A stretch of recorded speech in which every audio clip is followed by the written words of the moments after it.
Hi friends, good morning. কেমন আছে সবাই? আশা করছি ভালো আছে। শম্পা লাইফস্টাইল ব্লগে তোমাদের অনেক অনেক স্বাগত। এখন বাজে সকাল 9টা। ব্লগটা শুরু করলাম এখন থেকে। আর কালকে রাত্রে চুলে শ্যাম্পু করেছিলাম, তোমরা আগের ব্লগে দেখেছো। তো আমি না সিঁদুর টিঁদুর পরিনি, মুখটা এত বাজে লাগছিলো দেখতে, ওই জন্য এখন ঘুম থেকে উঠে না সিঁদুরটাকে পরলাম। তো এখন এই যে কাজে লাগবো, ভিডিও পোস্ট করলাম এডিট করে, এখন কাজে লাগবো। আর আমি ভেবেছিলাম কি যে শেয়ার এসছে পড়াতে, না আসেনি আজকে।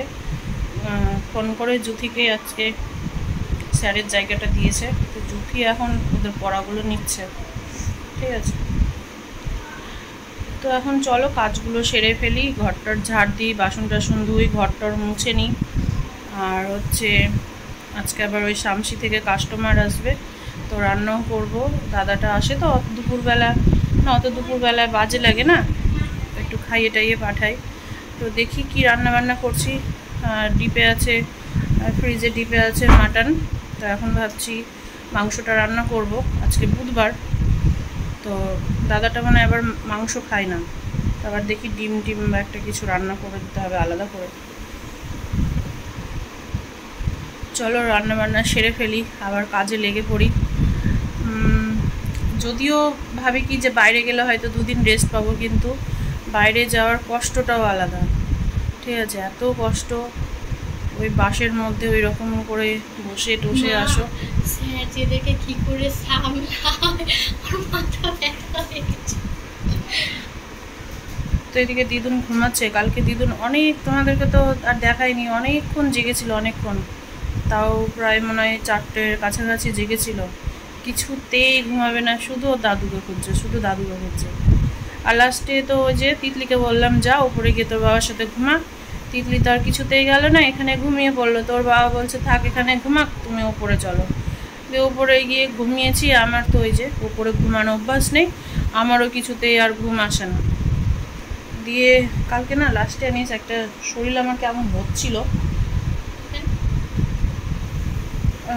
মানে কেমন হাওয়া বাতাস আসলে যেমন একটা কেমন হয় না, হ্যাঁ হ্যাঁ কেঁপে উঠে যে শরীরটা কেমন মানে ভয়ে, ওই রকম একটা হয়েছিল, কি জানি ওই রকম একটা হয়েছিল।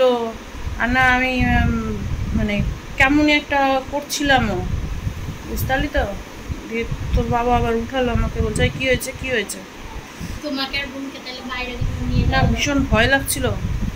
তারপরে যখন আবার তোর বাবা ডাকলো, তারপরে যখন আমার ঘুম মানে এই ঘুমের নেশাতে ওই রকম হয়েছিল, বুঝতে পারলি তো। মানে আমি ফিল করতে পারছিলাম শরীরে যে আমার মানে কিছু একটা হচ্ছিল।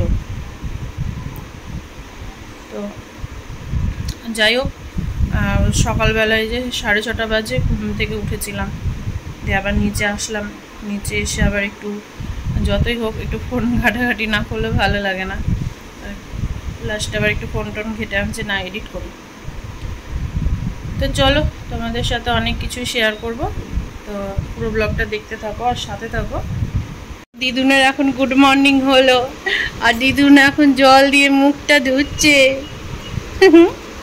দেখি হাসিটা দেখি, হাসিটা দেখি, ওরে বাবলে এত সুন্দর হাসি, আরে বাবলে। বলো একটু গুড মর্নিং, এদিকে এদিকে, গুড মর্নিং, রাধে রাধে সবাইকে বলে দাও। আজকে সারাদিন দিদুনের সাথে আমাকে দেখতে পাবে, তাই তো দিদুন? ওলে বাবলে, কি আমার কাছে আসবা? আমার অনেক কাজ এখন, অনেক কাজ। আসবা, আসবে, অনেক কাজ এখন আমার। দেখো তো এখানে কতগুলো বাসন ধোবো, মাংসটা রান্না হবে, মাটন হবে আজকে, মাটন। দিদুন আজকে মাটন ভাত খাবে, মাটন ভাত খাবে। তো এখানে এই যে ওভেন টোভেন মুছে পরিষ্কার করা হলো। আর কালকে এই যে এদের চিকেনটা ছিল, তো নিয়ে আসলাম, ফ্রিজ থেকে নিয়ে আসা হয়েছে। তো মুড়ি আনা হয়েছে, মুড়ি দিয়ে খাবে। আর এখানে আমি দুধের প্যাকেট আনতে দিয়েছিলাম। আমার না ভীষণ ইচ্ছে করছে একটু চা খেতে, দুধ চা খাবো। হ্যাঁ মাংসটা রান্না করেছিল তো জুথি, মাংসটা ভালোই হয়েছিল, খারাপ হয়নি। তো চা খাওয়ার আগে আমি এনার্জি ড্রিঙ্কটা খাবো, খেয়ে আগে বাসনটি ধুবো, একদিকে ভাত বসিয়ে দেবো, দিয়ে চা বানাবো। আর তারপরে মাংসর আবার জোগাড় করতে হবে।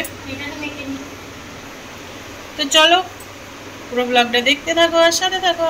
এখন এই দিকটায় ভাত বসাবো, আর এখানে যেন আমি ক্যারি ব্যাগটা দিয়েছি, এই যে এখান থেকে তেলটা লিক করছে আর ওভেনের উপরে পড়ছে, আর ওই তেল না আমার মুছতে একদম যাই দিয়ে মুছছে একবারে তেল চিটে হয়ে যাচ্ছে।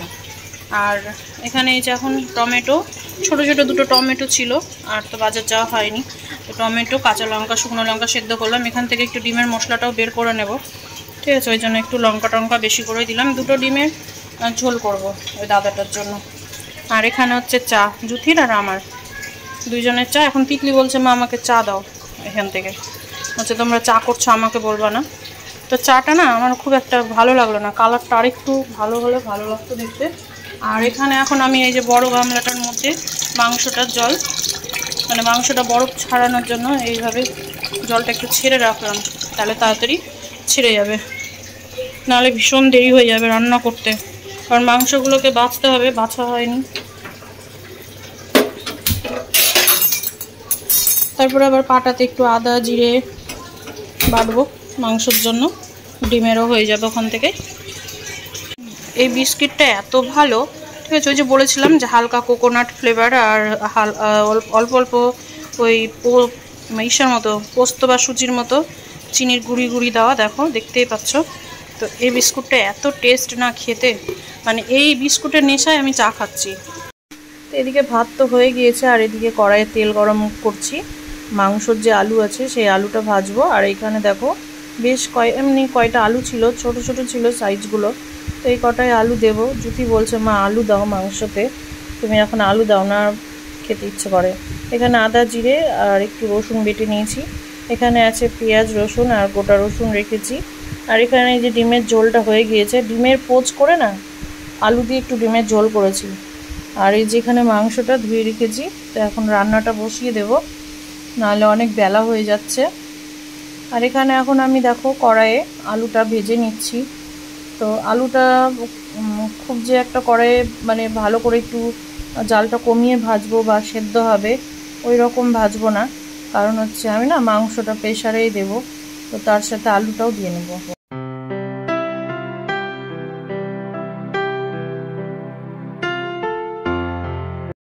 আলুটা ভেজে নিয়ে আমি গোটা গরম মশলা আর হচ্ছে একটু দুটো শুকনো লঙ্কা, আর এখন দেখো ওগুলো ফুটে গিয়েছে জিরে, তো ওগুলো সব লাল লাল করে ভাজা হয়ে গিয়েছিলো, তারপরে পেঁয়াজটা দিয়ে লাল লাল করে ভেজে নিচ্ছি। আর এখন এই যে মাংসটা কষানো হচ্ছে, মাংসটা না দেখে মনে হচ্ছে খুব একটা ভালো না, এখন খেতে কেমন হবে কি জানি।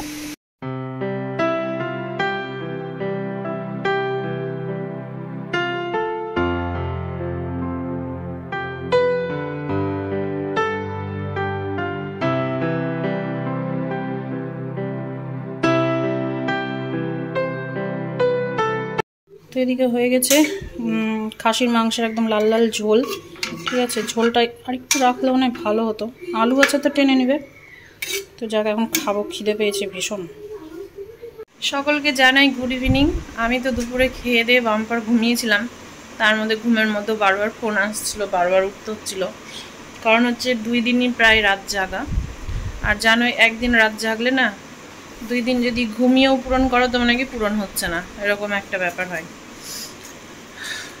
তো যাই হোক, অনেকক্ষণ আগেই উঠেছি, একটু ফোনটা দেখছিলাম, এই সব ঘটনাগুলো যে ঘটছে চোখের সামনে সেগুলোই দেখছিলাম। সত্যি কথা বলতে কি বলতো, আমরা মনে হয় এখনো কেউ স্বাধীনই না। তো যাই হোক, এদিকে এখন হচ্ছে জুথির পেয়েছে খিদে, জুথি আবার ভাত খেতে বসছে, আর তিতলি এখানে পড়তে বসেছে। তিতলি ভালোভাবে পড়তে বস, ভালোভাবে উঠে বসে পড়তে বস। আর দিদুন ঘুমাচ্ছে, তো আমারও না একটু খিদে খিদে পাচ্ছে, তো আমি হচ্ছে একটু মুড়ি দিয়ে মাংসের ঝোল দিয়ে একটু খাই। এখন তো 7টা বাজে, আর পরে ইচ্ছে হলে খাবো, না হলে খাবো না। কি ও জুথি আবার দেখাচ্ছে একটা জিনিস নিয়ে এসছে ওর বাবা ওর মেয়ের জন্য, তো দেখাই তোমাদেরকে একটু। এই হচ্ছে রূপোর একটা ঝিনুক নিয়ে এসছে, মানে পুচকিটাকে দুধ খাওয়ানোর জন্য। চামচ দিয়ে না খুব অসুবিধা হয় জানো, খাওয়ানো যায় না, মুখ থেকে বের করে ফেলে দেয়।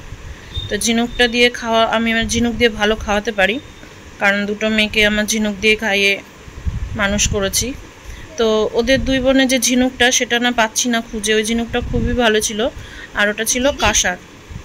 তো আমি আবার সেদিন বললাম যে আমাকে একটা ঝিনুক এনে দিও রূপোর, তাই এনে দিয়েছে। এই ঝিনুকটাও খুব সুন্দর হয়েছে, ভালো হয়েছে কিনা তোমরা অবশ্যই বলো।